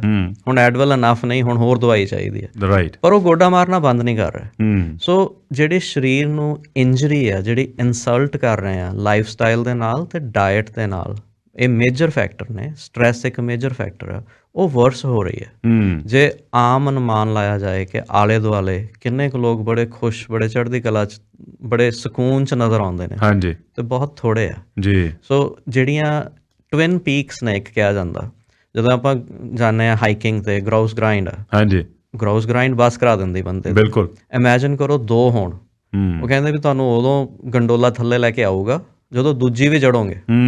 ਸੋ ਹੁਣ ਮੈਟਾਬੋਲਿਕ ਹੈਲਥ ਦੇ ਵਿੱਚ, ਸਿਹਤ ਦੇ ਵਿੱਚ ਇਹੋ ਜਿਹੀਆਂ 2 ਟਵਿਨ ਪੀਕਸ ਬਣੀਆਂ ਹੋਈਆਂ, ਓਬੇਸਿਟੀ, ਭਾਰ ਵੱਧ ਹੋਣਾ, ਤੇ ਟਾਈਪ 2 ਡਾਇਬਟੀਜ਼, ਜੋ ਕਿ ਆਪਸ 'ਚ ਰਿਲੇਟਡ ਨੇ। ਪਰ ਉਹ ਇੱਕ ਤਰ੍ਹਾਂ ਨਾਲ ਸਰੀਰ ਨੂੰ, ਸੁਸਾਇਟੀ ਦੇ ਵਿੱਚ ਇੰਨਾ ਡੈਮੇਜ ਕਰ ਰਹੀਆਂ ਕਿ ਜਿਹੜਾ ਬੰਦਾ ਨਾਰਮਲ ਹੁੰਦਾ ਨਾ, ਜਿਹੜਾ ਨਾਰਮਲ ਲੱਗਦਾ ਹੋਵੇ ਜਾਂ ਕਿਸੇ ਦਾ ਭਾਰ ਵੱਧ ਹੋਇਆ, ਉਹਨੇ ਘਟਾ ਲਿਆ, ਨਾਰਮਲ 'ਚ ਆ ਗਿਆ, ਉਹਨੂੰ ਲੋਕ ਕਹਿਣ ਲੱਗ ਪੈਂਦੇ ਯਾਰ ਤੂੰ ਮਾੜਾ ਹੋ ਗਿਆ, ਕਿਉਂਕਿ ਨਾਰਮਲ ਦਾ ਪੈਮਾਨਾ ਹੀ ਬਦਲ ਗਿਆ ਜੀ। ਬਿਲਕੁਲ, ਪੈਮਾਨਾ ਹੀ ਡਿਫਰੈਂਟ ਹੋ ਗਿਆ। ਸੋ ਓਵਰਆਲ ਇਨਫਲੇਮੇਸ਼ਨ ਬਹੁਤ ਨੁਕਸਾਨ ਦੇ ਰਹੀ ਹੈ। ਡਾਕਟਰ ਸਾਹਿਬ, ਕੀ ਫੈਟ ਨੂੰ ਵੀ ਇਨਫਲੇਮੇਸ਼ਨ ਮੰਨਿਆ ਜਾ ਸਕਦਾ? ਬਿਲਕੁਲ ਵਿਜੇ, ਓਬੇਸਿਟੀ ਜਿਹੜਾ ਭਾਰ ਹੈ ਨਾ, ਇੱਕ ਤਾਂ ਬੜੀਆਂ ਕੰਟਰੋਵਰਸੀਜ਼ ਹੋ ਜਾਂਦੀਆਂ ਨੇ ਸ਼ੁਰੂ, ਕਿਉਂਕਿ ਉਹਨਾਂ ਦੇ ਪਿੱਛੇ ਕੋਈ ਨਾ ਕੋਈ, ਜਿਵੇਂ ਆਪਾਂ ਕਾਰਪੋਰੇਟ ਇੰਟਰਸਟ ਦੀ ਗੱਲ ਕਰਦੇ ਹਾਂ, ਜੁੜੇ ਹੁੰਦੇ ਆ ਜੀ। ਸੋ ਕੁਛ ਸਾਲ ਪਹਿਲਾਂ ਇੱਕ ਟਰਮ ਹੋਈ ਸੀ ਯੂਜ਼ ਹੋਣੀ, ਫੈਟ ਸ਼ੇਮਿੰਗ। ਫੈਟ ਸ਼ੇਮਿੰਗ ਨਾ ਕਰੋ। You can be fat and you can be healthy ਜੀ, ਜੋ ਆਪਣੀ ਜਗ੍ਹਾ ਤੇ ਸਹੀ ਹੈ। ਇਹਦਾ ਮਤਲਬ ਇਹ ਨਹੀਂ ਕਿ ਜੇ ਕੋਈ ਓਵਰਵੇਟ ਆ ਤੇ ਉਹ ਮਾੜੇ ਨੇ, ਜਾਂ ਉਹਦਾ ਉਸ ਬੰਦੇ ਦਾ ਨੁਕਸਾਨ ਆ, ਜਾਂ ਮੇਰਾ ਭਾਰ ਵੱਧਦਾ ਤੇ ਮੇਰੇ 'ਚ ਕੋਈ ਨੁਕਸ ਆ। ਇਹ ਇੱਕ ਸਿਸਟੈਮਿਕ ਫੇਲੀਅਰ ਆ, ਇਹ ਬੰਦੇ ਦੇ ਵਾਸਤੋਂ ਨਹੀਂ, ਇਹ ਸੁਸਾਇਟੀ ਦੇ ਲੈਵਲ ਤੇ ਪ੍ਰੋਬਲਮ ਆ, ਇਹਦਾ ਤਾਂ ਇੱਕ ਜਣੇ ਦਾ ਕਸੂਰ ਨਹੀਂ। ਸੋ ਇਹ ਜਿਹੜੀਆਂ ਟਰਮਸ ਨੇ, ਜਿਹੜੇ ਫੈਟ ਸੈਲਸ ਆ, ਜਦੋਂ ਆਪਾਂ ਇਨਫਲੇਮੇਸ਼ਨ ਦੀ ਗੱਲ ਕਰ ਰਹੇ ਸੀ ਕਿ ਉਹ ਸਾਈਟੋਕਾਈਨਸ ਰਿਲੀਜ਼ ਕਰਦੇ ਨੇ, ਜਿਹੜੇ ਕੈਮੀਕਲ ਮੈਸੇਂਜਰ ਆ ਕਿ ਇੱਥੇ ਗੜਬੜ ਆ, ਇੱਥੇ ਹੋਰ ਬਲੱਡ ਸਪਲਾਈ ਵਧਾਓ, ਸੋਜਸ਼ ਹੋਵੇ, ਇੱਥੇ ਹੈਲਪ ਦੀ ਲੋੜ ਆ। ਫੈਟ ਸੈੱਲ ਵੀ ਸਾਈਟੋਕਾਈਨ ਰਿਲੀਜ਼ ਕਰਦੇ ਨੇ ਜੋ ਕਿ ਇਨਫਲੇਮੇਟਰੀ ਮਾਰਕਰਸ ਹੈਗੇ ਆ। ਸੋ ਜਦੋਂ ਫੈਟ ਸੈਲਸ ਨੂੰ ਡੈਮੇਜ ਹੋ ਜਾਂਦਾ ਤੇ ਉਹ ਵੀ ਸੇਮ ਜੋ ਕ੍ਰਸ਼ ਇੰਜਰੀ ਵਾਲੀਆਂ ਚੀਜ਼ਾਂ ਦੀ ਆਪਾਂ ਗੱਲ ਕਰ ਰਹੇ ਸੀਗੇ, ਜਾਂ ਕੱਟ ਤੇ ਜਿਹੜੀ ਇੰਜਰੀ ਹੋਈ ਉਹਦੀ ਗੱਲ ਕਰ ਰਹੇ ਸੀ, ਉਹ same inflammatory response, same chemical response ਉਹਦੇ ਨਾਲ ਵੀ ਹੁੰਦਾ। ਸੋ ਡਾਕਟਰ ਸਾਹਿਬ, ਫਰਜ਼ ਕਰੋ ਇੱਕ ਵਿਅਕਤੀ ਜਿਹੜਾ ਕਿ ਲੀਨ ਐਂਡ ਥਿਨ ਹੈ, ਇੰਨਾ ਉਹਦਾ ਬੋਡੀ ਜਿਹੜਾ ਫੈਟ ਕੰਪੋਜੀਸ਼ਨ ਇੰਨੀ ਜ਼ਿਆਦਾ ਨਹੀਂ ਹੈ ਕੰਪੈਰੀਟਿਵਲੀ, ਹਾਂਜੀ, ਉਹਨੂੰ ਕੱਟ ਲੱਗ ਜਾਂਦਾ ਬੋਡੀ ਤੇ, ਬਿਲਕੁਲ, ਵਰਸਸ ਸਮਬਡੀ ਜਿਹਨੂੰ ਕਿ ਉਸੇ ਤਰ੍ਹਾਂ ਦੀ ਸੱਟ ਲੱਗੀ, ਉਸੇ ਤਰ੍ਹਾਂ ਦਾ ਕੱਟ ਲੱਗਾ, ਪਰ ਬੋਡੀ ਦੇ ਵਿੱਚ ਫੈਟ ਪਰਸੈਂਟੇਜ ਕਿਤੇ ਜ਼ਿਆਦਾ ਹੈ, ਹਾਂਜੀ, ਤਾਂ ਕੀ ਇਹ ਆਸਾਰ ਹੈਗੇ ਨੇ ਕਿ ਜਿਹਦੇ ਫੈਟ ਜ਼ਿਆਦਾ ਉਹਦੇ ਇਨਫਲੇਮੇਸ਼ਨ ਵੀ ਜ਼ਿਆਦਾ ਹੋਏਗੀ ਉਸੇ ਹੀ ਪੁਆਇੰਟ ਤੇ to repair the same kind of injury? ਇਹਨੂੰ ਐਗਜ਼ੈਕਟਲੀ ਇਸ ਤਰ੍ਹਾਂ ਪੈਮਾਨਾ ਦੇਣਾ ਬੜਾ ਔਖਾ ਹੈ ਜੀ, ਕਿਉਂਕਿ ਇਹਦੇ 'ਚ ਕੰਪਲੈਕਸਿਟੀ ਬਹੁਤ ਆ ਜਾਂਦੀ ਹੈ ਜੀ। ਇਕੱਲਾ ਫੈਟ ਦੇ ਨਾਲ ਨਹੀਂ, ਕਈ ਲੋਕ ਪਤਲੇ ਹੁੰਦੇ ਆ, ਉਹਨਾਂ ਦਾ ਕੋਲੈਸਟਰੋਲ ਵੀ ਠੀਕ ਹੁੰਦਾ, HDL LDL ਦੀ ਰੇਸ਼ੋ ਬੜੀ ਵਧੀਆ ਹੁੰਦੀ ਆ, ਤੇ ਬਲੱਡ ਪ੍ਰੈਸ਼ਰ ਵੀ ਕੋਈ ਖਾਸ ਵੱਧ ਨਹੀਂ ਹੁੰਦਾ, ਪਰ ਉਹਨਾਂ ਨੂੰ ਹਾਰਟ ਅਟੈਕ ਦੀ ਸ਼ਿਕਾਇਤ ਆ ਜਾਂਦੀ ਹੈ ਜੀ। ਸੋ ਕਿਉਂਕਿ ਇਹ ਇੱਕ ਪੈਮਾਨਾ ਹੈ, ਕੋਲੈਸਟਰੋਲ ਇੱਕ ਜ਼ਰੀਆ ਹੈ, ਇਹਦੇ ਹੋਰ ਅਨੇਕਾਂ ਹੀ ਕਿੰਨੇ ਜ਼ਿਆਦਾ ਦਰਜਨਾਂ ਤੋਂ ਵੱਧ ਵੱਖਰੇ ਵੱਖਰੇ ਟੈਸਟ, ਵੱਖਰੇ ਵੱਖਰੇ ਪੈਰਾਮੀਟਰ ਨੇ ਜਿਹੜੇ ਹਾਰਟ ਡਿਜ਼ੀਜ਼ ਦੇ ਐਕਸਪਰਟ ਆ, ਜਿਹੜੇ ਫੈਮਿਲੀ ਡਾਕਟਰਸ ਨੇ ਜੋ ਉਸ ਦੇ ਵਿੱਚ ਟ੍ਰੇਨਡ ਹੈਗੇ ਆ ਜੀ। ਸੋ ਹੋ ਸਕਦਾ ਹੈ ਕਿ ਕਿਸੇ ਦਾ ਕੋਲੈਸਟਰੋਲ ਠੀਕ ਹੋਵੇ, ਪਰ ਹੋਰ ਤਰ੍ਹਾਂ ਦੇ ਇਨਫਲੇਮੇਟਰੀ ਮਾਰਕਰਸ ਉਹਨਾਂ ਦੇ ਸਰੀਰ 'ਚ ਵੱਧ ਹੋਣ, ਸੋ ਉਹਨਾਂ ਦਾ ਸਰੀਰ ਵੈਲ ਪ੍ਰੀਪੇਅਰਡ ਨਾ ਹੋਵੇ ਇੱਕ ਇੰਜਰੀ ਨਾਲ, ਇਨਸਲਟ ਨਾਲ ਡੀਲ ਕਰਨ ਲਈ। ਸੋ ਜੇ ਕਿਸੇ ਤੇ ਕੱਟ ਲੱਗ ਜਾਂਦਾ, ਉਹ ਹੀਲ ਕਿੰਨੀ ਛੇਤੀ ਹੁੰਦਾ ਜੀ। ਇਹ ਗੱਲ ਬਿਲਕੁਲ ਮੰਨੀ ਜਾਂਦੀ ਹੈ ਕਿ ਜੇ ਕਿ ਓਵਰਵੇਟ ਆ ਤੇ ਉਹਨਾਂ ਨੂੰ ਸ਼ੂਗਰ ਵੀ ਜ਼ਿਆਦਾ ਹੈ, ਡਾਇਬਟੀਜ਼ ਆ, ਜਾਂ ਡਾਇਬਟੀਜ਼ ਦਾ ਰਿਸਕ ਆ, ਉਹਦੀ ਹੀਲਿੰਗ ਸਲੋ ਹੁੰਦੀ ਹੈ। ਡਾਇਬਟਿਕਸ ਦੇ ਵਿੱਚ ਕਈ ਵਾਰੀ ਜਿਹੜੀਆਂ ਐਕਸਟ੍ਰੀਮਿਟੀਜ਼ ਤੇ ਇੰਜਰੀਜ਼ ਆ, ਪੈਰਾਂ ਦੀਆਂ ਉਂਗਲਾਂ ਤੇ ਸੱਟ ਲੱਗੀ ਹੋਈ, ਅੰਗੂਠੇ ਤੇ ਸੱਟ ਲੱਗੀ ਹੋਈ, ਜ਼ਖਮ ਹੋਇਆ, ਉਹ ਠੀਕ ਨਹੀਂ ਹੁੰਦਾ, ਕਿਉਂਕਿ ਉੱਥੇ ਇੱਕ ਤਾਂ ਬਲੱਡ ਸਪਲਾਈ ਬਹੁਤ ਬਰੀਕ ਪਹੁੰਚਦੀ ਹੈ, ਤੇ ਉਹ ਬਰੀਕ ਨਾੜੀਆਂ ਵੈਸੇ ਹੀ ਪਰਫਿਊਜ਼ਨ ਉਹਨਾਂ 'ਚ ਵਧੀਆ ਨਹੀਂ ਹੁੰਦੀ, ਬਲੌਕ ਹੋਈਆਂ ਜਿਵੇਂ ਆਪਾਂ ਬਲੌਕੇਜਸ ਦੀ ਗੱਲ ਕਰਦੇ ਸੀ। ਸੋ ਉੱਥੇ ਸਹੀ ਤਰ੍ਹਾਂ ਦੀ ਇਨਫਲੇਮੇਸ਼ਨ ਸਰੀਰ ਪੈਦਾ ਹੀ ਨਹੀਂ ਕਰ ਪਾਉਂਦਾ। ਸੋ ਅਕਸਰ ਕਿਹਾ ਜਾਂਦਾ ਹੈ ਕਿ ਡਾਇਬਟੀਜ਼ ਵਾਲਿਆਂ ਨੂੰ ਪੈਰ ਦੇ ਵਿੱਚ ਅਲਸਰ ਹੋ ਜਾਏ ਜਾਂ ਕੱਟ ਲੱਗ ਜਾਏ, ਉਦੋਂ ਤੋਂ ਬੜਾ ਸੁਚੇਤ ਰਹਿਣਾ ਚਾਹੀਦਾ। ਸੋ ਜੇ ਕਿਸੇ ਨੂੰ, ਚਲੋ ਵੈਸੇ ਸਾਰੇ ਸਲਾਮਤ ਰਹਿਣ, ਪਰ ਕਿਤੇ ਕਈ ਵਾਰੀ ਕੋਈ ਇੰਜਰੀ ਹੋ ਜਾਂਦੀ, ਕੋਈ ਸੱਟ ਫੇਟ ਲੱਗ ਜਾਂਦੀ ਹੈ, ਕਈ ਵਾਰੀ ਘਰ ਦੇ ਵਿੱਚ ਕੰਮ ਕਰਦੇ ਕਰਦੇ ਕੋਈ ਖਰੋਂਚ ਲੱਗ ਗਈ ਜਾਂ ਫਿਰ ਕੋਈ ਥੋੜ੍ਹਾ ਡੀਪ ਕੱਟ ਲੱਗ ਗਿਆ, ਜੇ ਕੋਈ ਇਹ ਨੋਟ ਕਰੇ ਕਿ ਪਹਿਲਾਂ ਜਦੋਂ ਮੈਨੂੰ ਕੋਈ ਇੱਦਾਂ ਦੀ ਸੱਟ ਲੱਗਦੀ ਸੀ ਉਹ ਜ਼ਖਮ ਛੇਤੀ ਭਰ ਜਾਂਦਾ ਸੀ, ਹਾਂਜੀ, ਐਤਕੀ ਇਹ ਜ਼ਖਮ ਛੇਤੀ, ਇਹਨੂੰ ਹੁਣ ਭਰਨ ਨੂੰ ਥੋੜਾ ਜ਼ਿਆਦਾ ਸਮਾਂ ਲੱਗ ਰਿਹਾ comparatively, if that's what your observation tells you, ਤਾਂ ਫਿਰ ਉਹਨਾਂ ਨੂੰ ਇਸ ਗੱਲ ਵੱਲ ਧਿਆਨ ਦੇਣਾ ਚਾਹੀਦਾ ਵੀ ਮੇ ਬੀ ਜਿਹੜੇ ਇਨਫਲੇਮੇਸ਼ਨ ਮਾਰਕਰਸ ਨੇ ਬੋਡੀ ਦੇ ਵਿੱਚ ਕੀ ਉਹ ਵਧੇ ਹੋਏ ਨੇ। ਫਿਰ ਡੈਫੀਨੇਟਲੀ ਧਿਆਨ ਦੇਣਾ ਚਾਹੀਦਾ ਵੀ ਸਰੀਰ ਹੀਲ ਕਿਉਂ ਨਹੀਂ ਹੋ ਰਿਹਾ। ਸੋ ਜਿਹਨੂੰ ਕਹਿੰਦੇ ਹੈਲਦੀ ਰਹਿਣਾ, ਹਾਂਜੀ, ਜੇ ਹੈਲਦੀ ਅੱਖਰ ਨੂੰ ਤੋੜਿਆ ਜਾਏ ਤੇ ਇਹਦਾ ਇੱਕ ਪਾਰਟ ਬਣਦਾ ਹੀਲ, ਦੂਜਾ ਬਣਦਾ ਥਾਏ, ਵੀ ਜਿਹੜਾ ਬੰਦਾ ਹੀਲ ਹੋ ਸਕਦਾ, ਇਹ ਨਹੀਂ ਕਿ ਜਿਹਨੂੰ ਕੋਈ ਪ੍ਰੋਬਲਮ ਹੀ ਹੈ ਨਹੀਂ, ਉਹ ਤਾਂ ਹੈ ਹੀ ਹੈ, ਪਰ ਉਹਦੇ ਨਾਲ ਨਾਲ ਜੇ ਪ੍ਰੋਬਲਮ ਆ ਗਈ ਤੇ ਸਰੀਰ ਉਹਨੂੰ ਡੀਲ ਕਿੰਨਾ ਸੋਹਣਾ ਕਰ ਸਕਦਾ, ਉਸ ਚੋਂ ਹੀਲ ਕਿੰਨੀ ਛੇਤੀ ਹੋ ਸਕਦਾ, ਉਹ ਹੈਲਦੀ ਹੈ। So it's not just the absence of disease ਕਿ ਬਿਮਾਰੀ ਕੋਈ ਨਹੀਂ ਹੈਗੀ, ਉਸ ਤੋਂ ਥੋੜਾ ਜਿਹਾ ਹੋਰ ਅੱਗੇ ਦੀ ਗੱਲ ਆ। ਸੋ ਜੇ ਸਰੀਰ ਹੀਲ ਨਹੀਂ ਹੋ ਰਿਹਾ ਜਾਂ ਸਮਾਂ ਲੱਗ ਰਿਹਾ, ਦਿੱਕਤ ਆ ਰਹੀ ਹੈ, ਤਾਂ ਜ਼ਰੂਰ ਚੈੱਕ ਕਰਨਾ ਚਾਹੀਦਾ। ਸੋ ਵਿਜੇ, ਇੱਕ ਮੈਂ ਇਹ ਵੀ ਜ਼ਰੂਰ ਕਹਿਣਾ ਚਾਹੁੰਦਾ ਕਿ ਜਿਹੜੀ ਜਾਣਕਾਰੀ ਆਪਾਂ ਸਾਂਝੀ ਕਰ ਰਹੇ ਹਾਂ ਨਾ, ਇਹ ਜਾਣਕਾਰੀ ਆਮ ਪੱਧਰ ਤੇ ਮੈਨੂੰ ਤਾਂ ਲੱਗਦਾ ਹਾਈ ਸਕੂਲ ਦੇ ਵਿੱਚ ਪੜ੍ਹਾਈ ਜਾਣੀ ਚਾਹੀਦੀ ਹੈ। ਬਿਲਕੁਲ ਡਾਕਟਰ ਸਾਹਿਬ, ਪਰ ਜਿਹੜੀ ਮੈਡੀਸਨ ਆ, ਜੋ ਫੈਮਿਲੀ ਡਾਕਟਰਸ ਦੀ, ਨਰਸਿਸ ਦੀ, ਸਪੈਸ਼ਲਿਸਟ ਦੀ ਟ੍ਰੇਨਿੰਗ ਆ, ਉਹ ਕਿਤੇ ਜ਼ਿਆਦਾ ਐਡਵਾਂਸਡ ਆ, ਆਪਾਂ ਉਹਦਾ ਅਨੁਮਾਨ ਵੀ ਨਹੀਂ ਲਾ ਸਕਦੇ। ਸੋ ਜਿਹੜੀਆਂ ਆਪਾਂ ਗੱਲਾਂ ਕਰਦੇ ਹਾਂ ਕੋਲੈਸਟਰੋਲ, ਬਲੱਡ ਪ੍ਰੈਸ਼ਰ ਜਾਂ ਕੋਲੈਸਟਰੋਲ ਵਾਲੀ ਦਵਾਈ ਦੀ, ਇਹ ਇੰਨੇ ਸਿੰਪਲ ਨਹੀਂ ਰਹਿ ਜਾਂਦੇ, ਪਰ ਇੰਨੀ ਕੁ ਸਿੰਪਲਿਸਿਟੀ, ਜਿਹੜੀ ਇੱਕ ਬੇਸਿਕ ਸਾਇੰਸ ਦੀ ਸਮਝ ਆ, ਉਹ ਆਪਣੇ ਆਪ ਨੂੰ ਹੋਣੀ ਬੜੀ ਜ਼ਰੂਰੀ ਹੈ ਜੀ। ਸੋ ਇਹ ਕਿਹਾ ਜਾਂਦਾ ਹੈ ਕਿ ਜੋ ਹੁਣ ਆਪਣੀ ਹੈਲਥ ਕੇਅਰ ਦੀ ਸਟੇਟ ਆ, ਪ੍ਰੋਵਿੰਸਾਂ ਫੈਡਰਲ ਗਵਰਨਮੈਂਟ ਨਾਲ ਲੜ ਰਹੀਆਂ ਨੇ, ਫੈਡਰਲ ਗਵਰਨਮੈਂਟ ਉਹਨਾਂ ਨੂੰ ਕਹਿ ਰਹੀ ਤੁਹਾਡੀ ਜ਼ਿੰਮੇਵਾਰੀ ਆ, ਲੋਕ ਡਾਕਟਰਾਂ ਨੂੰ ਕਹਿ ਰਹੇ ਆ, ਹਸਪੀਟਲਾਂ ਨੂੰ ਵੀ, ਇਹ ਹੋਰ ਕੰਮ ਕਿਉਂ ਨਹੀਂ ਕਰ ਸਕਦੇ, ਹੈ ਨਾ, ਬਲੇਮ ਚੱਲ ਰਿਹਾ। ਪਰ ਇਹ ਬੜਾ ਇੱਕ ਨਾ ਅਜੀਬ ਅਨਹੋਣੀ ਜੀ ਸੋਚ ਆ ਕਿ ਜਿਹੜਾ ਬਲੇਮ ਆ ਉਹ ਪਹਿਲਾਂ ਸੋਚਣਾ ਪੈਣਾ ਕਿ ਬਾਹਰ ਨਹੀਂ ਹੈਗਾ, ਉਹ ਅੰਦਰ ਹੈ। ਪ੍ਰੋਬਲਮਸ ਦਾ solution, the enemy is within us, ਕਿ ਇਹ ਜਿਹੜੀ ਆਪ ਦੀ ਜ਼ਿੰਮੇਵਾਰੀ ਬਣਦੀ ਹੈ ਉਹਨੂੰ ਸਮਝਣਾ ਤੇ ਉਹਦੇ ਹਿਸਾਬ ਨਾਲ ਕੰਮ ਕਰਨਾ ਪਹਿਲੇ ਤੌਰ ਤੇ ਬਹੁਤ ਜ਼ਰੂਰੀ ਹੈ। ਪ੍ਰੀਵੈਂਟੇਟਿਵ ਮੈਡੀਸਨ ਇਹ ਆ। ਸੋ ਜੇ ਪ੍ਰੀਵੈਂਟੇਟਿਵ ਮੈਡੀਸਨ, ਇਹ ਸਾਇੰਸ ਦੀ ਸਮਝ ਲੋਕਾਂ ਦੇ ਵਿੱਚ ਆਪਣੇ ਆਮ ਪੱਧਰ ਤੇ ਜ਼ਿਆਦਾ ਹੋਵੇ ਤੇ ਸੁਵਿਧਾਵਾਂ ਦੀ ਲੋੜ ਘੱਟ ਪਏਗੀ। ਬਿਲਕੁਲ। ਸੋ ਹੁਣ ਇਹਦਾ ਸੋਲੂਸ਼ਨ ਹੈਲਥ ਕੇਅਰ ਸਿਸਟਮ ਦਾ ਕੋਈ ਇੱਕ ਨਹੀਂ ਹੈ, ਪੈਸਾ ਨੇ ਇਹਨੂੰ ਸੋਲਵ ਨਹੀਂ ਕਰਨਾ। More money is not going to solve it. Multiple levels ਤੇ, ਜਿਹਦੇ 'ਚ ਇੱਕ ਲਾਈਫ ਸਟਾਈਲ ਚੇਂਜਸ, ਆਪਣੇ ਹਾਰਟ ਡਿਜ਼ੀਜ਼ ਦਾ ਰਿਸਕ ਘਟਾਉਣਾ, ਡਾਇਬਟੀਜ਼ ਦਾ ਰਿਸਕ ਘਟਾਉਣਾ, ਇਹ ਸਾਰੇ ਬੜੇ ਲਾਜ਼ਮੀ ਪਹਿਲੂ ਨੇ। ਪਲੱਸ ਡਾਕਟਰ ਸਾਹਿਬ, ਅਸੀਂ ਪਹਿਲਾਂ ਵੀ ਇਹ ਗੱਲ ਕੀਤੀ ਕਿ ਜਦੋਂ ਕੋਈ ਵੀ ਹੋਰ ਸਮੱਸਿਆ ਹੋਵੇ ਨਾ, ਕਿਸੇ ਚੀਜ਼ ਤੁਹਾਨੂੰ ਹੈਲਪ ਚਾਹੀਦੀ ਹੋਵੇ, ਵੀ ਭਾਰ ਦੀ ਪੰਡ ਚੁੱਕਣੀ ਆ, ਤੁਸੀਂ ਆਪਣੇ 4 ਫੈਮਿਲੀ ਮੈਂਬਰਸ ਦੋਸਤਾਂ ਨੂੰ ਕਹਿ ਦੋਗੇ, ਉਹ ਭਾਰ ਦੀ ਪੰਡ ਤੁਹਾਨੂੰ ਆ ਕੇ ਚੁਕਾ ਦੇਣਗੇ।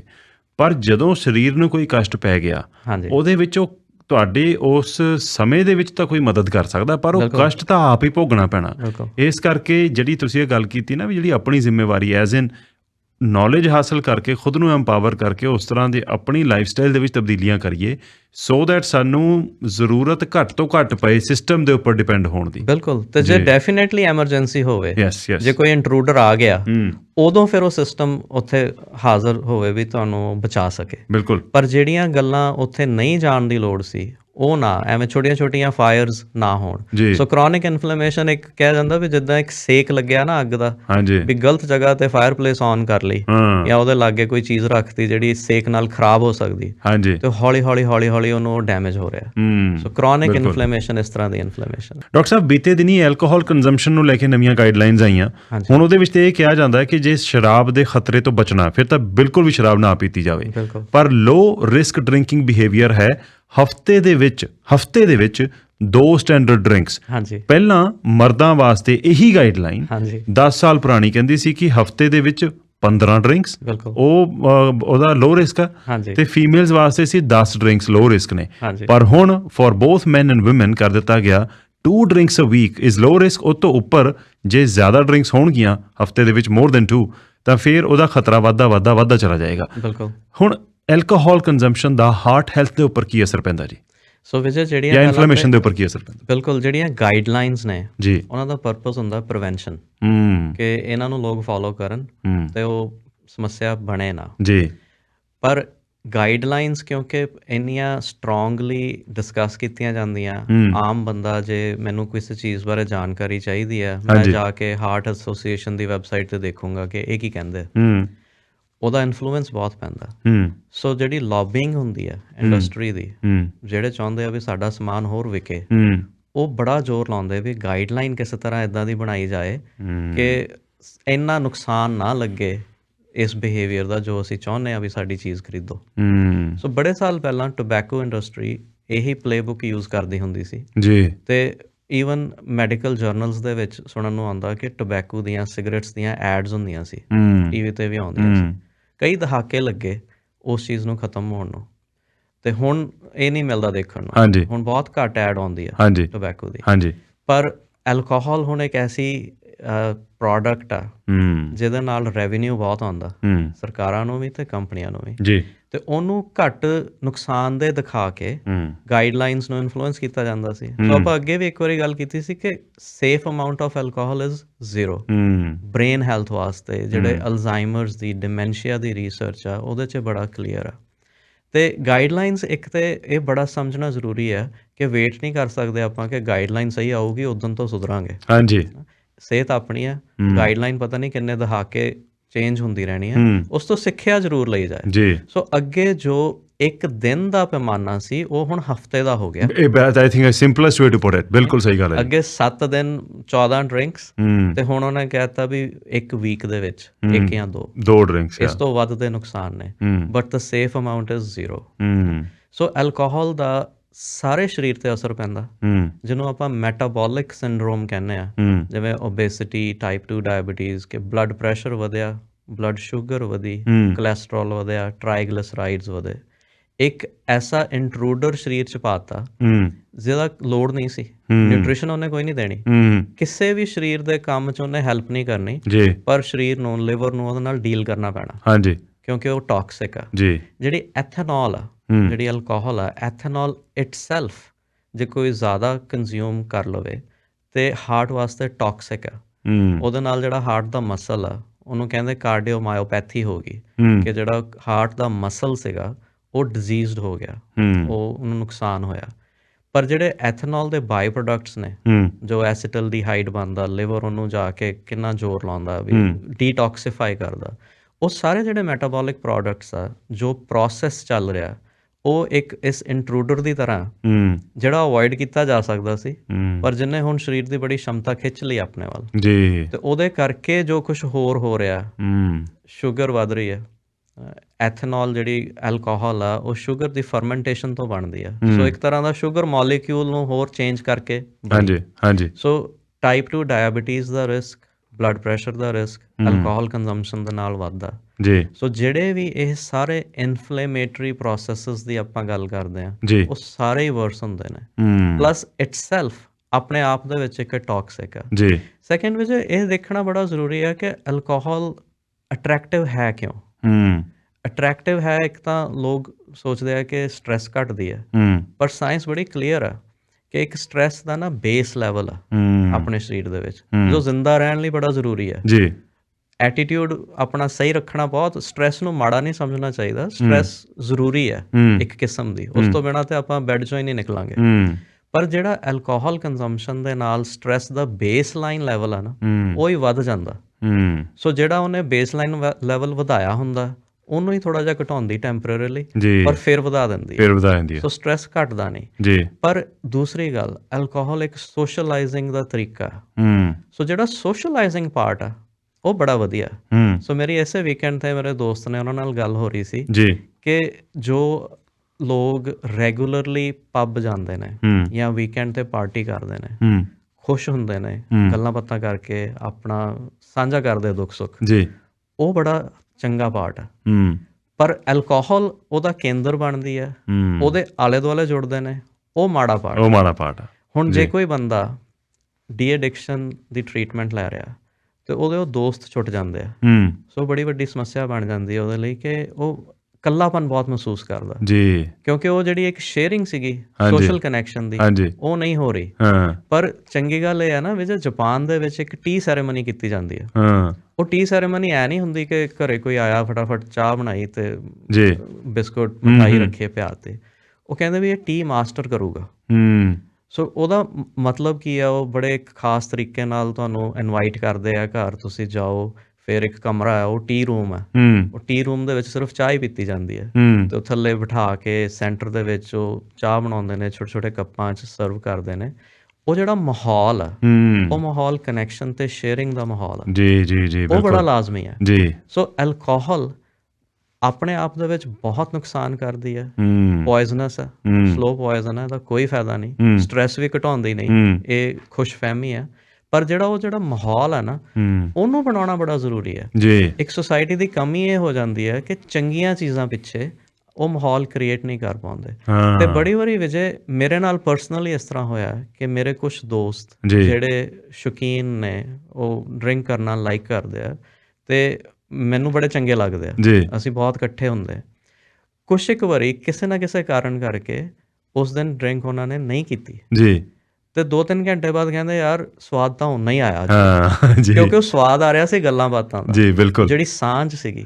ਪਰ ਉਹ ਸਾਂਝ ਬਣਾਉਣੀ ਬੜੀ ਜ਼ਰੂਰੀ ਆ, ਤੇ ਉਹ ਦਿਲ ਵਾਸਤੇ ਵੀ ਬੜੀ ਜ਼ਰੂਰੀ ਹੈ ਜੀ। ਜਿਹੜਾ ਇਹ ਵੈਲੈਂਟਾਈਨ ਦਾ ਕਨਸੈਪਟ ਆ ਨਾ, ਇਹ ਅਸਲ 'ਚ ਸਿਰਫ ਇੱਕ ਰੋਮਾਂਟਿਕ ਰਿਲੇਸ਼ਨਸ਼ਿਪ ਨਹੀਂ, ਇਹ ਦਿਲ ਦੀ ਸਾਂਝ, ਕਿ ਆਪਾਂ ਦਿਲ ਖੋਲ ਕੇ ਗੱਲ ਕਰ ਸਕੀਏ ਜੀ, ਇੱਕ ਦੂਜੇ ਦਾ ਦਿਲ ਫਰੋਲ ਸਕੀਏ, ਉਹ ਹਾਰਟ ਹੈਲਥ ਲਈ ਬੜਾ ਜ਼ਰੂਰੀ ਹੈ। ਡਾਕਟਰ ਸਾਹਿਬ, ਸਮਾਂ ਆਪਣੇ ਕੋਲ ਆਲਰੇਡੀ ਆਪਾਂ ਲੰਘ ਚੁੱਕੇ ਹਾਂ, ਪਰ ਕੁਇਕਲੀ ਇਹ ਵੀ ਦੱਸਿਓ ਇਨਫਲੇਮੇਸ਼ਨ ਘਟਾਉਣ ਦੇ ਵਾਸਤੇ ਟਿਪਸ ਕੀ ਨੇ ਜੀ। ਬਿਲਕੁਲ ਵਿਜੇ, ਸੋ ਸਭ ਤੋਂ ਵਧੀਆ ਤਰੀਕਾ ਜੀ, ਜਿਹੜੇ ਕਿਹਾ ਜਾਂਦਾ ਕਿ ਵੈਜੀਟੇਰੀਅਨਸ, ਪੰਜਾਬੀ ਬਹੁਤ ਸਾਰੇ ਜਿਹੜੇ ਨਾ ਉਹ ਵੈਜੀਟੇਰੀਅਨ ਨੇ ਰਿਲੀਜੀਅਸ ਰੀਜ਼ਨਸ ਕਰਕੇ, ਹੋਰ ਜਿਹੜੀ ਪੂਅਰ ਵੈਜੀਟੇਰੀਅਨ ਡਾਇਟ ਆ, poor vegetarian diet that is worse than the meat diet. Okay. So inflammation ਵਾਸਤੇ ਪੂਅਰ ਵੈਜੀਟੇਰੀਅਨ ਡਾਇਟ, ਜੋ ਕਿ ਇੱਕ standard Canadian standard Punjabi diet ਬਣ ਗਈ ਹੈ, ਉਹਦੇ 'ਚ ਮਾੜੀਆਂ ਚੀਜ਼ਾਂ ਕੀ ਨੇ? ਪ੍ਰੋਸੈਸਡ ਕਾਰਬੋਹਾਈਡਰੇਟਸ, ਜਿਹੜੇ ਬਹੁਤ ਹੀ ਪ੍ਰੋਸੈਸ ਕੀਤੇ ਹੋਏ ਆਟੇ ਤੇ ਬ੍ਰੈਡਾਂ ਨੇ, ਉਹ ਪ੍ਰੋਸੈਸਡ ਸ਼ੂਗਰਸ ਤੇ ਆਇਲਸ, ਉਹਨਾਂ ਦੀ ਬਹੁਤ ਜ਼ਿਆਦਾ ਵਰਤੋਂ ਹੁੰਦੀ ਹੈ। ਇੰਨੀ ਵਰਤੋਂ ਹੁੰਦੀ ਹੈ ਕਿ ਅੱਜ ਕੱਲ੍ਹ ਕਿਹਾ ਜਾਂਦਾ ਕਿ ਤੇਲ ਵਰਤੋ ਹੀ ਨਾ, ਤਾਂ ਵੀ ਤੁਹਾਨੂੰ ਉਨੀ ਫੈਟ ਮਿਲ ਜਾਣੀ ਹੈ ਜਿੰਨੀ ਚਾਹੀਦੀ ਹੈ। ਰਾਈਟ। ਸੋ ਵੈਜੀਟੇਰੀਅਨ ਡਾਇਟ ਹੋਵੇ ਜਾਂ ਨਾਨ ਵੈਜੀਟੇਰੀਅਨ ਡਾਇਟ ਹੋਵੇ, ਪ੍ਰੋਸੈਸਡ ਚੀਜ਼ਾਂ ਬਿਲਕੁਲ ਉਹਦੇ 'ਚੋਂ ਐਲੀਮੀਨੇਟ ਕਰਨੀਆਂ, ਸ਼ੂਗਰਸ, ਐਡਡ ਸ਼ੂਗਰਸ ਐਲੀਮੀਨੇਟ ਕਰਨੀਆਂ ਬਹੁਤ ਜ਼ਰੂਰੀ ਹੈ। ਆਪਾਂ ਵਾਈਟ ਸ਼ੂਗਰ ਦੀ ਗੱਲ ਕਰ ਰਹੇ ਹਾਂ, ਫਰੂਟ ਦੀ ਨਹੀਂ। ਜੀ ਜੀ। ਉਹਨੂੰ ਫਰੂਟ ਨਾਲ, ਡੇਟਸ ਨਾਲ ਸਪਲੀਮੈਂਟ ਕਰਨਾ ਬਹੁਤ ਵਧੀਆ ਤਰੀਕਾ ਹੈ। ਸੋ ਓਬੇਸਿਟੀ, ਵੇਟ ਕੰਟਰੋਲ ਕਰਨਾ, ਚਾਹੇ ਜੋ ਮਰਜ਼ੀ ਗੂਗਲ ਕਹੀ ਜਾਏ ਕਿ you can be fat and healthy, it's proven ਕਿ ਵੇਟ ਕੰਟਰੋਲ ਕਰਨ ਦੇ ਸਿਹਤ 'ਤੇ ਫਾਇਦੇ ਹੁੰਦੇ ਨੇ ਜੀ। ਅਤੇ ਡੀ ਐਡਿਕਸ਼ਨਸ, ਜਿਹੜੀਆਂ ਐਲਕੋਹਲ, ਸਮੋਕਿੰਗ, ਇਹੋ ਜਿਹੀਆਂ ਸਟਾਈਲ ਹੈਬਿਟਸ ਨੂੰ ਬਦਲਣਾ, ਸਟਰੈਸ ਕੰਟਰੋਲ ਕਰਨੀ, ਇਹ ਸਾਰੇ ਮਲਟੀਪਲ ਫੈਕਟਰਸ ਤਾਂ ਹੋ ਸਕਦੇ ਵਜੇ ਜੇ ਇੱਕ ਸੁਸਾਇਟੀ ਦੀ ਰੂਪ ਰੇਖਾ ਇਸ ਤਰ੍ਹਾਂ ਦੀ ਬਣਾਈ ਜਾਏ ਜੀ। ਸੋ ਮੈਂ ਨਾ ਇੱਕ ਡਾਕਟਰ ਸੂਜ਼ਨ ਪੀਅਰਸ ਥਾਮਸਨ ਨੇ, ਉਹਨਾਂ ਨੇ ਬਹੁਤ ਵਧੀਆ ਰਿਸਰਚ ਕੀਤੀ ਐਡਿਕਸ਼ਨਸ 'ਤੇ ਜੀ। ਉਹ ਕਹਿੰਦੇ ਮੈਂ ਇਸ ਚੀਜ਼ ਬਾਰੇ ਗੱਲ ਹੀ ਨਹੀਂ ਕਰਦੀ ਕਿ ਆਹ ਦਵਾਈ ਖਾ, ਆਹ ਨਾ ਖਾ, ਆਹ ਡਾਇਟ ਖਾਇਆ ਕਰ, ਆਹ ਡਾਇਟ ਨਾ ਖਾਇਆ ਕਰ। ਕਹਿੰਦੇ ਮੈਂ ਕਹਿੰਦੀ ਮਾਹੌਲ ਬਣਾਓ, ਆਪਣਾ 4 ਦੋਸਤ ਲੱਭੋ ਇਹੋ ਜਿਹੇ ਜੀ, 4 ਨਹੀਂ ਲੱਭਦੇ, ਗੋਲ ਰੱਖੋ 4ਾਂ ਦਾ, ਘੱਟੋ ਘੱਟ ਇੱਕ ਦੋਸਤ ਬਣਾਓ ਜਿਹਦੇ ਨਾਲ ਤੁਸੀਂ ਹਰ ਹਫ਼ਤੇ ਅੱਧਾ ਘੰਟਾ ਬਹਿ ਕੇ ਜੀ ਆਪਣੇ ਆਪ ਬਾਰੇ ਇਹੋ ਜਿਹੀਆਂ ਚੀਜ਼ਾਂ ਵਿਚਾਰ ਸਕਦੇ ਹੋ, ਦਿਲ ਖੋਜ ਸਕਦੇ ਹੋ। ਸੋ ਆਪਣਾ ਗਰੁੱਪ ਬਣਾਓ ਜੀ, ਉਹ ਬੜਾ ਜ਼ਰੂਰੀ ਹੈ ਜੀ। ਤੇ ਵਿੱਚ ਇਨਫਲੇਮੇਸ਼ਨ, ਹਾਰਟ ਡਿਜ਼ੀਜ਼ ਵਾਸਤੇ ਨਾ ਅੱਜ ਕੱਲ੍ਹ ਇੰਟਰਨੈਟ 'ਤੇ ਬੜੇ ਵਧੀਆ ਰਿਸੋਰਸਿਸ ਨੇ, ਮੈਂ ਇੱਕ ਸਾਂਝਾ ਕਰਨਾ ਚਾਹੁੰਦਾ। ਅਮਰੀਕਨ ਹਾਰਟ ਐਸੋਸੀਏਸ਼ਨ ਨੇ ਇੱਕ ਵੈਬਸਾਈਟ 'ਤੇ ਟੂਲ ਬਣਾਇਆ, ਉਹਦਾ ਨਾਂ ਹੈਗਾ my life check. My life check, ਹਾਂਜੀ, ਮਾਈ ਲਾਈਫ ਚੈੱਕ। ਜੇ ਗੂਗਲ ਕਰਾਂਗੇ ਤੇ ਅਮਰੀਕਨ ਹਾਰਟ ਐਸੋਸੀਏਸ਼ਨ ਦੀ ਸਾਈਟ 'ਤੇ ਆ ਜਾਂਦਾ। ਉਹਦੇ 'ਤੇ ਕੋਈ ਵੀ ਫ੍ਰੀ ਅਕਾਊਂਟ ਬਣਾ ਸਕਦਾ ਜੀ। ਤੇ ਉਸ 'ਚ ਜੇ ਉਹ ਆਪਣੀ ਸਿੰਪਲ ਇਨਫੋਰਮੇਸ਼ਨ ਪਾਉਂਦੇ ਆ, ਮੇਰੀ ਹਾਈਟ ਇੰਨੀ ਹੈ, ਏਜ ਇੰਨੀ ਹੈ, ਕੋਲੈਸਟਰੋਲ ਇੰਨਾ, ਬਲੱਡ ਪ੍ਰੈਸ਼ਰ ਇੰਨਾ ਜੀ, ਤੇ ਹਾਰਟ ਡਿਜ਼ੀਜ਼ ਦਾ ਰਿਸਕ ਆ ਜਾਂਦਾ ਜੀ। 100 ਚੋਂ ਸਕੋਰ ਆ ਜਾਂਦਾ ਵੀ ਤੁਹਾਡਾ ਸਕੋਰ ਇੰਨਾ ਹੈ, 95% ਹੈਲਦੀ ਹੋ, ਕਿੱਥੇ ਹੋ। ਵਾਟਸ ਦੈਟ ਟੂਲ ਅਗੇਨ, ਉਹਦੀ ਵੈਬਸਾਈਟ ਕੀ ਹੈ ਜੀ? My life check. My life check, ਹਾਂਜੀ, ਅਮਰੀਕਨ ਹਾਰਟ ਐਸੋਸੀਏਸ਼ਨ ਦਾ ਟੂਲ ਆ ਜੀ। ਸੋ ਉਹ ਜ਼ਰੂਰ ਜਾ ਕੇ ਇਹ ਜਾਣਕਾਰੀ ਲੈਣੀ। ਕਈ ਲੋਕ ਨਾ ਟੈਸਟ ਹੀ ਨਹੀਂ ਕਰਵਾਉਂਦੇ, ਯਾਰ ਮੈਂ ਠੀਕ ਹੈਗਾ, ਮੈਂ ਡਾਕਟਰ ਦੇ ਗਿਆ ਤੇ ਕੁਛ ਨਾ ਕੁਛ ਲੱਭ ਜਾਣਾ। ਉਹ ਤਾਂ ਹੋ ਗਿਆ ਕਿ ਬਿੱਲੀ ਨੇ ਅੱਖਾਂ ਬੰਦ ਕਰ ਲਈਆਂ ਦੇਖ ਕੇ, ਜਾਂ ਚੂਹੇ ਨੇ ਅੱਖਾਂ ਬੰਦ ਕਰ ਲਈਆਂ ਬਿੱਲੀ ਦੇਖ ਕੇ। ਉਹ ਸਿਆਣਾ ਤਰੀਕਾ ਨਹੀਂ ਹੈ। ਜ਼ਰੂਰ ਇਸ ਬਾਰੇ ਸੁਚੇਤ ਹੋ ਕੇ ਤੇ ਆਪਣੀ life style changes, stress, diet ਜੋ ਆਪਣੇ ਹੱਥ 'ਚ ਆ, ਉਹਦੇ ਬਾਰੇ ਜ਼ਰੂਰ ਜ਼ੋਰ ਲਾਈਏ ਤਾਂ ਕਿ ਜਦੋਂ ਲੋੜ ਪਏ ਉਦੋਂ ਹੈਲਥ ਕੇਅਰ ਸਿਸਟਮ ਸਾਡੇ ਲਈ ਖੜਾ ਹੋਵੇ ਜੀ। ਡਾਕਟਰ ਸਾਹਿਬ, ਤੁਹਾਡਾ ਸਮਾਂ ਦੇਣ ਲਈ ਬਹੁਤ ਬਹੁਤ ਧੰਨਵਾਦ। Thank you very much. Thank you Vijay.